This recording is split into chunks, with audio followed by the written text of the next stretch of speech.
I just have a gut feeling about this team that there's going to be some growing pains here with all the change that they have. If that doesn't happen, if I am flat out wrong about that, I think this team has real Super Bowl hopes because they're that stacked. You need to be more like a dog. We don't need a bunch of cats in here looking in the mirror. Do I look good? I got my extra bands on. I got my other shoes on. We need more dogs. Miami Dolphins. All right, first and foremost, I mean, they went out and signed Jordyn Brooks. I mean, how could you not sign a tackling machine like that? Just all-pro level guy, go out there and get you 110 tackles a year. I mean, this alone takes them to contention for the NFC or AFC East. Just absolute dog out there, best off-the-ball linebacker in the game. I mean, I don't know much more I can say for a guy like Jordyn Brooks. Yeah, I mean, I think Jordyn Brooks is a guy who probably doesn't get his due as far as PFF numbers go and PFF grades go. He's a guy who doesn't grade out all that well. But they also added David Long Jr. back there at linebacker. A lot of change on this defense. It'll be interesting to see how it all goes. They hired a defense coordinator, disciple of Mike McDonald, the Baltimore Ravens D coordinator last year. They're cooking something up, like scheme wise. Like the Ravens are one of the most diverse schemes in the NFL, and you can tell by their linebacker changes. I mean, Jerome Baker wasn't bad last year, but they let him walk and said, no, we want Jordyn Brooks. We're getting David Long Jr. over here. They have an idea of what they want to be as a defense, and it's quite a bit different than what they were last year. It's going to be interesting to see how that all plays out. To me, I'm very interested in what this defense ends up looking like. It's one of my bigger questions on this unit. Moving over to the defensive line, big change with Christian Wilkins gone. I mean, that's one of the premier three techs in the NFL. A guy who could absolutely wreck games, was very good against the run, outstanding as a pass rusher. Zach Sieler is still there. Zach Sieler's a heck of a football player, but he's not Christian Wilkins in my mind. That's a big loss for them that they kind of piecemeal replace. Like, go add Benito Jones, Tyre Tart, Neville Gallimore. They got some pieces to make up ground on losing him, but it's hard to moneyball it when you're talking about a player of that ability. Where they need to generate that pass rush is the edge rusher. I mean, first glance at this room, you see Bradley Chubb, you see Jalen Phillips, Shaq Barrett, Calais Campbell, Chop Robinson, even Muhammad Kamara. It's some interesting stuff in college that you can be excited about. But then you realize Phillips tore his Achilles week 12 last year. He's hopeful he can be ready for week 1. It seems up in the air from all the reports I've seen. Chubb tore his ACL in January. Has Chubb really ever lived up to what they traded for when they traded for him? I think what they traded for, I don't think they gave that much for him. But they paid him. Up to his draft value. But yeah, I think for what they traded for him, it makes sense. He's a good. Well, they also paid him on top of that, though. It was usually whenever I don't know. I feel like Well, I mean, to me, they paid him the cost of a quality edge rusher. So that's fine. In my mind, that's what an edge rusher of his ability costs. So, it sucks that they cost that much, but that's just the facts at some point. But he tore his ACL in January. What is that? Maybe a 10-month recovery if you're lucky. Maybe he can be back by late October. I mean, I couldn't find an exact timeline on him yet. I feel like ACL these days is like 10 months. You're pushing a long recovery these days. Right, even like 8 months, you're still talking probably late September. But that's beginning of the season. Right, but so my point, it's something to consider when you're looking at this team's schedule, when you're thinking about over-unders, is their two best pass rushers will not be on the field until before the season is done, potentially. Yeah. But they got Jordyn Brooks. They do. And the Shaq Barrett and Calais Campbell additions, that can help hold you over. Those are two quality vets. Yeah. But I'll have questions about this defensive line with the loss of Christian Wilkins and those two guys who are injured in Phillips and Chubb until they're on the field producing. Because it's not only getting back on the field, it's getting back on the field in playing shape and producing like you were. Yeah, but I mean, the crazy thing about this Miami team is like they had all these guys last year, and it seemed like they were always in shootouts. I don't know. This defense. So I mean, it was a new D coordinator. Vic Fangio's scheme is very. It has a lot of checks, a lot of calls in it. There's a lot of stuff that you need to be on top of. That in the first year, the first half of the first year, especially, is going to have cracks. And Vic Fangio's not there anymore because him and the players didn't seem to see eye to eye. But that defense by the end of the year was playing some very clean football and doing some really nice stuff despite missing those top two edge rushers. They held the Chiefs to like 20 points in the playoffs. I mean, they were the Chiefs offense playing well. Chiefs offense last year wasn't necessarily elite. It was more of like Patrick Mahomes going to win a game when Patrick Mahomes has to go win a game type deal. It's not like they were blowing people out. Yeah, but still, I mean, this Miami defense was doing about as well as a defense could, missing their top two edge rushers. Yeah. And like a lot of that was probably coming down to the familiarity within the scheme. And you might see some of that again this year, though, early in the season with them struggling more. Because, again, new defense. A lot of change on this defense. Neville a lot Gallipore's of dog, chemistry though. to be built. Yeah, I think he's fine. I mean, I don't know. I haven't watched him as closely as you have, so I'll have to take your word for it. I mean, I didn't watch him closely, but he's one of those guys that like splashes whenever he's good for like one or two plays a game where you're like, holy shit, let's go, Gallimore. So what's a dog then? Because to me, a dog is a guy who is like he was a rotation guy he was a rotation guy on the Cowboys. Whenever he came into the game, you were expecting him to make a play, but he was not an every down starter. So it's like whenever he came into the game, you were almost like holding your breath. You're like, okay, like let's go. Because to me, a dog is a grinder, a guy who can play every snap and like just keeps doing his job, but then comes up in big moments. So maybe not a dog, but just like a vibes guy. Can he be a vibes guy? A kitty cat? Vibes. Dolphin. Vibes dolphin. Vibes All right.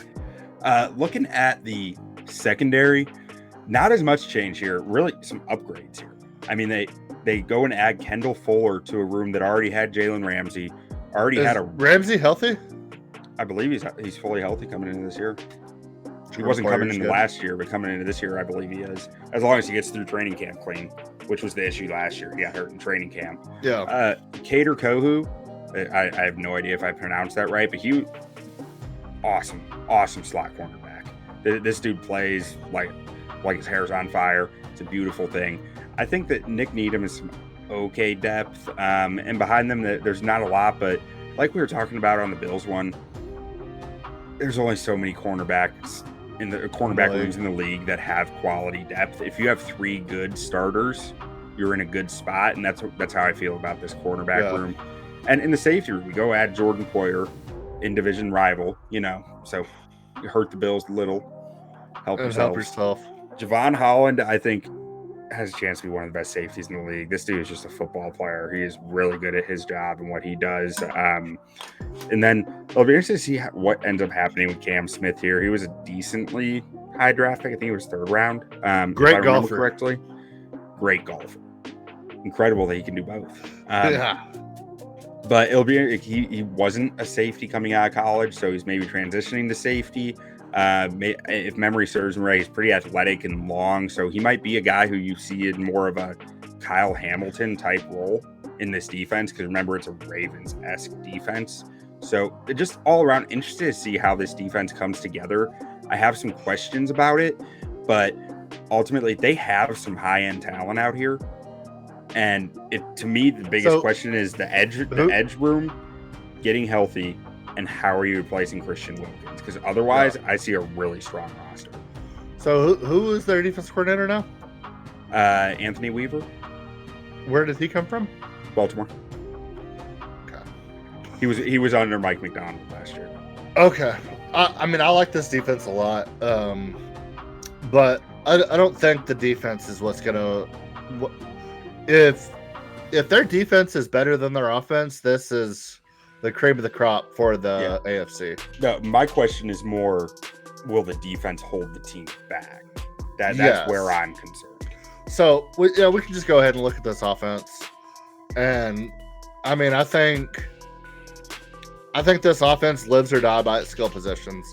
Just to name off, we have Jaylen Waddle, we have Odell Beckham Jr., we have Tyreek Hill, Braxton Berrios as your fourth option's never a bad option. And then you look at the running backs. Nice. Do what? I don't understand why Braxton Berrios has bounced around the league. The dude is nice. Yeah, and he can return kicks, he can return punts. Then you look at the running back group of Raheem Mostert, Devon Achane, which is one of the best young rookies last year. Jeff Wilson always somehow has a Jeff Wilson game where he goes like 12 carries for 189 yards and 2 touchdowns. Ahmed played well for him in spots last year as well. Ahmed last year, man. And then you look at their tight ends, and I mean that's kind of where there is a drop off. But when you have Eric Ezukama as your 5th wide receiver, it's like, do you really need a tight end? No, I mean their tight end is all like back to what Anthony was talking about in the Bills one. It's all about the blocking. It's all about the spacing and the crack blocks down on the defensive ends and the ways that they can kind of create the spaces that they want to use that speed. That's what the tight ends on this team are for. They are blocking machines that Mike McDaniel. I was just talking about Mike McDonald. Now I'm talking about Mike McDaniel. Yeah. Mike McDaniel has crafted in this offense to not really need it as receivers because they're there for his run scheme, and that's what they do. You add Jonnu Smith, though, who does have receiving upside. He does. Nice. And then you look at this team. I mean, Tua is just gotta be Tua. Tua's got to beat good defenses. Yeah, that's what Tua's got to do. He's like statistically struggled against good defenses last year. Killed bottom half of the league defenses, but against better defenses, he needs to be more of a playmaker. He needs to be able to do it's in our QB tiering episode. We talked about this constantly. QBs who have superpowers versus QBs who don't have superpowers. He needs superpowers. So, how many quarterbacks could you put on this team?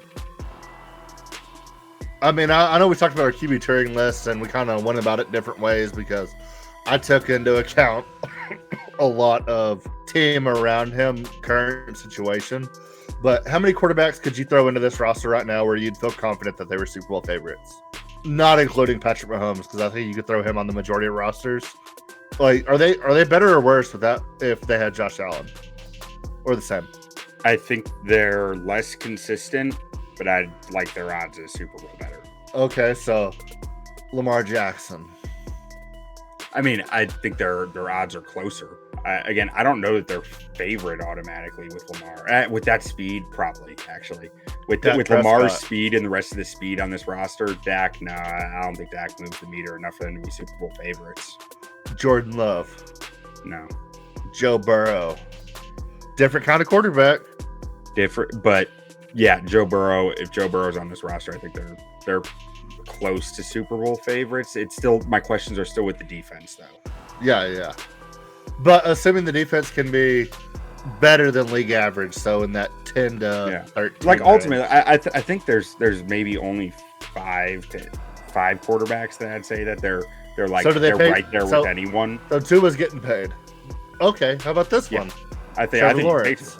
I don't think Lawrence instantly makes this team better. Okay. I think Lawrence might eventually. Herbert. Because that was the pick. Herbert and Tua. I think Herbert has this team closer. I think he might be the 6th quarterback that can do it. I struggle with that. I mean, until I see Herbert do it, I don't know. I mean, I guess that's where we differ because. See, I've seen Herbert perform against really strong defenses. That's my thing, because it can just do freaky things. But I've also seen Herbert melt down in big situations. You're right, he has, and that's why I said he's probably not one of the 5 who I'm including. Yeah, he's probably like the 6th. Yeah, so they're paying Tua. Oh, I think you pay Tua. Absolutely. Yeah, I agree with you. He can execute. You're keeping But Mike I think McDaniel around. He can execute Mike McDaniel's scheme very well. I think you're always going to be able to find speed one way or another. And like ultimately, like not that you can replicate Tyreek Hill, but you can replicate speed and you can create space through that. And Mike McDaniel has shown he is a genius when it comes to creating space. Like he is the way he schemes this stuff up is really impressive. You don't really see teams operating with the type of space that Miami does. Jared Goff. No. Really? I don't think Jared Goff. I think Jared Goff is I think it's like equal, maybe. But you look at that, I don't know.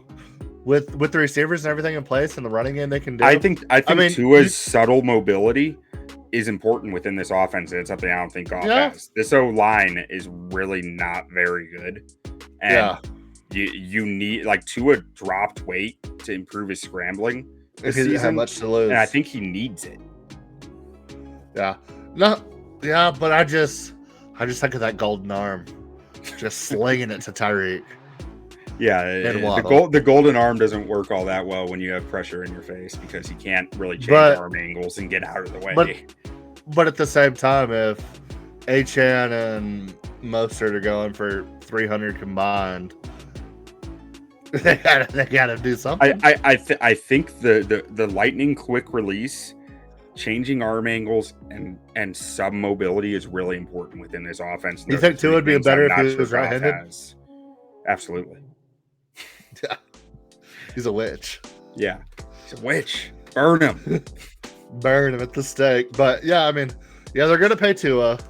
This is probably the last year they have Tyreek and Waddle, right? I don't know. What's Tyreek's contract even look like? I'm not even sure. A lot. No, I mean, is he up for an extension? Like, is this his last year under contract? No, I don't think it's that, but Waddle's coming up. I mean, I think you're gonna pay Waddle. They could that's what I'm saying. They're keeping Waddle. Yeah. And Tyreek's getting older by the year. And it'll be his third year on his extension that he signed with the Chiefs. So I don't think it'll be his last year. I think Tyreek Hill will play out another year or two at least to that contract. Well, I'm saying they'll have to move him. I think you'll push money in the future. You can make it work. So you think we have at least 2 more years of Waddle and Tyreek? Yeah, I'd say I think that there's 2 more seasons of it. But yeah, I mean, that's tough. I mean, that's always tough when you have a quarterback that needs to be paid, a receiver that needs to be paid, and already the top paid receiver in the league all on the same offense. Yeah, and I mean, I could be mistaken. I'm not super familiar with their salary cap situation, but I have to imagine they're finding a way to make it work. Yeah, for as long as you can, for sure. Yeah. Would you say this might be the most exciting team in all of the AFC? It's up there. It's absolutely up there. I mean, so the one factor that does concern me is on the offense is the O-line. And Mike McDaniel, he comes from Shanahan. Shanahan's offense have a tendency to cover the up offensive line being greater than the sum of its parts kind of stuff. Yeah. Which McDaniel has shown an ability to do as well here. But last year, he had one of the best offensive guards in the NFL. This year, that guy's gone. This guy's in Carolina now. That guy's in Carolina now. And then Austin Jackson, I mean, he really started to look actually pretty decent for them last year, which is... Is Terron Armstead still good? When he's on the field? No, that's what I'm saying. Yeah, I mean, he only played 50% of the snaps. With Tyron Armstead, he's always going to miss a few games no matter what. Last year, he missed more than just a few, but hopefully that's not a continuing trend. With him getting up there in age, I do think it is worth thinking about, at least. Maybe not worrying about yet, but thinking about. Because your depth behind him, you just drafted Patrick Paul. I think he's a really good athlete. I have questions about his technique, his ability as a run blocker. There's a lot of questions there. That's why he fell the second round. But his size and his athleticism is all there. So if he's starting to put it together, then you start to feel a lot better about Tyron Armstead potentially missing games. And as long as Austin Jackson keeps up the sudden trend upwards in his play after being widely considered a draft bust. And then adding Aaron Brewer at center, that's That's only going to make the run game better, if I'm being honest. Like Aaron Brewer, he fits this team, man. He's a 270-pound center playing in the NFL. That screams Miami Dolphins. Like, that's his roster. 270 pounds, and I'm an offensive lineman in the NFL. But he's fat, dude. He is fast. He punches you in the mouth. He is a good run blocker. Great for his own scheme like this. But aside from center, though, these guard positions leave a lot to be desired. Wasn't Isaiah Wynn a high pick a couple of years ago? Yeah, Isaiah Wynn's dealt with some injury issues. They've kind of sapped some of his athleticism. He's not the same guy he was. And just nagging injuries have been the story of his career. He's good. He's been good when he's on the field.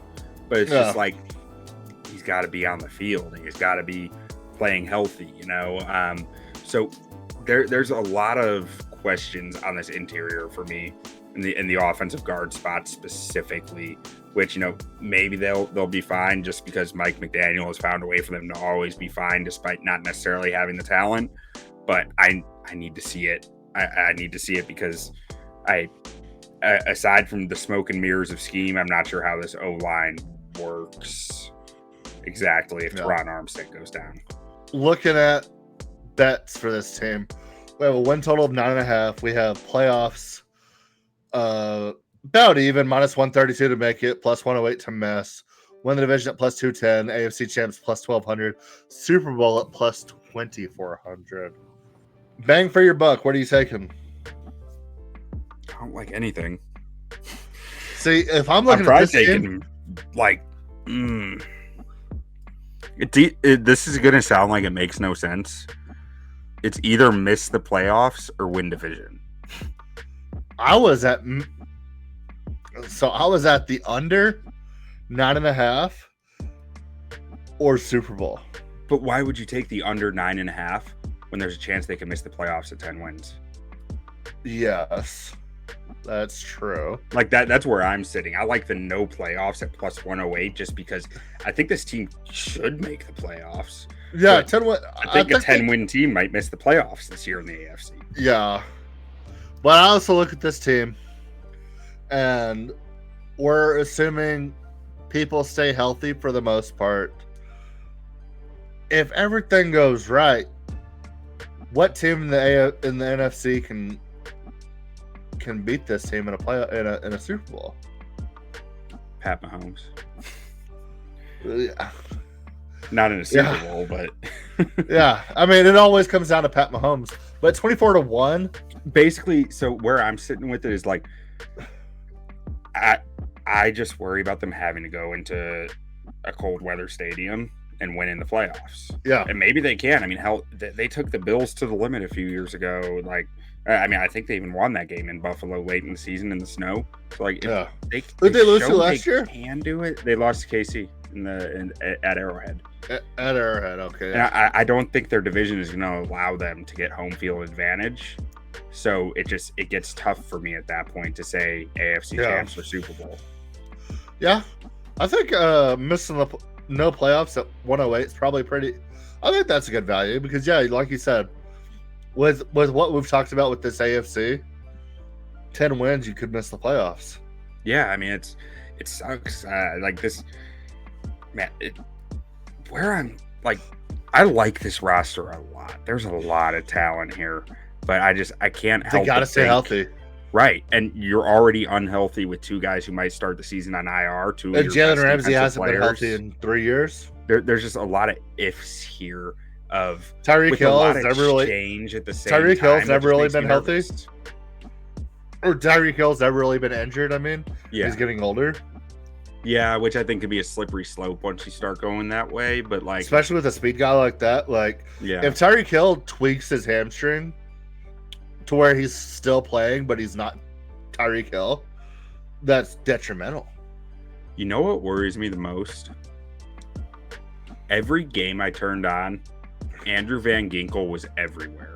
And Andrew Van Ginkel is not on this team anymore, and I think that is not talked about enough. He destroyed the Cowboys. I love Andrew Van Ginkel, dude. Where did he end up? I want to say Minnesota. I forget where exactly. But like that is a bigger loss. Like losing Wilkins, Robert Hunt, and him has to have an impact. Well, he was like the third edge rusher, and they're like, I remember the Cowboys game. They're like, this guy wouldn't even be seeing the field if it wasn't for the injuries. And every time he's been on the field in his career, he's just flying all over the place. He was beating Tyron Smith like nobody has ever beat Tyron Smith. Yeah. So, like, I mean, I think what they lost is hard to make up for. I mean, adding Chop Robinson is nice, like, but Chop's got some development to do. And, like, man, I don't know. I just have a gut feeling about this team that there's going to be some growing pains here with all the change that they have and maybe an injury or two that could hurt them. If that doesn't happen, if I am flat out wrong about that, I think this team has real Super Bowl hopes because they're that stacked. Yeah. But it's that if question to me with this roster that, like, every team has the if questions, but I just feel like it's a bit louder when I look at this roster than some other rosters. No, I agree. Yeah, I'm very interested to see what this is. A team that you can go into week 1 of the season being like, I'm betting on the Dolphins. So let's get their schedule pulled up here and let's see what we think. Starting season against Jacksonville, and they don't really have the home field advantage early on in the year that you talk about with the Dolphins playing at home, but we both still like them. Week 1 against the Jacksonville Jaguars. Week 2, Buffalo coming to Miami. We both like the Dolphins. Week 3 versus Seattle. We both like. Oh, I like the Dolphins. You like the Seahawks in that game. I'm too high on the Seahawks this year, I think, but I'm letting it ride. Week 4 against the Titans. We both have the Dolphins. Week 5 versus the Patriots. We both have the Dolphins. Week 7, we both have the Colts beating the Dolphins in Indianapolis. This is a game that just feels like the Colts are just have to win. This is a game that every year the Colts win. A team comes in there. I have the Dolphins at 5-0 going. 5-0. I have the Dolphins 5-0 going to that game. Yeah. After that, I have the Cardinals beating the Dolphins. You have the Dolphins beating the Cardinals. After that, we both have the Bills beating the Dolphins. After that, we have the Dolphins beating the Rams. After that, we both have the Dolphins beating the Raiders. After that, we both have the Dolphins beating the Patriots. After that, we both have the Packers winning on Thanksgiving versus the Dolphins. That's going to be interesting. That's going to be a wild game, I think. Yeah. And then we have the Dolphins beating the Jets week 14. We both have Texans winning week 15. I have the Dolphins beating the 49ers. You have the 49ers beating the Dolphins week 16. I have the Browns. See them dropping 2 in a row there with the back end at home. Yeah. And then I'm losing 2 out of 3 or 3 out of 4 at the end. This is a spot like that 49ers game is a spot that I went back and forth because I said I feel like the Dolphins fade at the end. Like, yeah, they do. And like, I have them losing 3 out of the last 4. I have them losing Texans. I have them losing Browns. I have them losing Jets. Yeah, I'm there. You also have 3 out of 4, just in a different order. You think they beat the Browns? I'm sticking with it. Yeah, I think they beat the 49ers, and it's going to be like a big game where it's like, 2 games left. They can win the 1 seed, and then they go and lose to the Browns on Sunday Night Football, and then they lose to the Jets week 18. Yeah, I'm sticking with the way I got it, just 'cause I think the Browns have a chance to be in turmoil there week 17. Yeah, Dolphins could be too, but yeah. Yeah. All right. Let's see. I got 11-6. You have 10-7. No, both got 10-7. Did that change again? Oh yeah.